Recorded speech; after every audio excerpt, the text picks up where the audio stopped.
Hello नमस्कार. तर चला, ठेचा तर आपण हिरव्या मिरचीचा, ओल्या लाल मिरचीचा खातो, पण तुम्ही कधी टोमॅटोचा ठेचा खाल्ला आहे का? नसेल खाल्ला ना, तर ही रेसिपी नक्की ट्राय करून बघा. खूप अल्टिमेट लागते.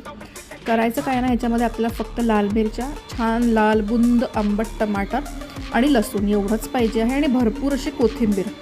एवढ्या 3-4 वस्तूंमध्ये हा ठेचा अल्टिमेट बनवून तयार होतो. करायचं काय आहे, तेलामध्ये थोडंसं जिरं, मोहरी, हिंगाची फोडणी द्यायची आहे. लाल मिरच्या घालायच्या, 2 मिनटं परतवायचं आहे. मग लसूण घालायचं आहे, पुन्हा 2-3 मिनटं परतवून घ्यायचं आहे. टोमॅटो घ्यायचा आहे. तर टोमॅटो जर खूप आंबट असतील तर तुम्ही थोडीशी साखर याच्यात घालू शकता, आणि जर आंबट कमी असेल, नाही घातले तरी चालतं. सगळं मिक्स करून घ्यायचं आहे. झाकण ठेवून ना ह्याला शिजवून घ्यायचं आहे. टोमॅटो आपल्याला एकदम मऊसूत करून घ्यायचे, सॉफ्ट झाले पाहिजे, आणि त्यातलं पाणी सगळं आटलं पाहिजे.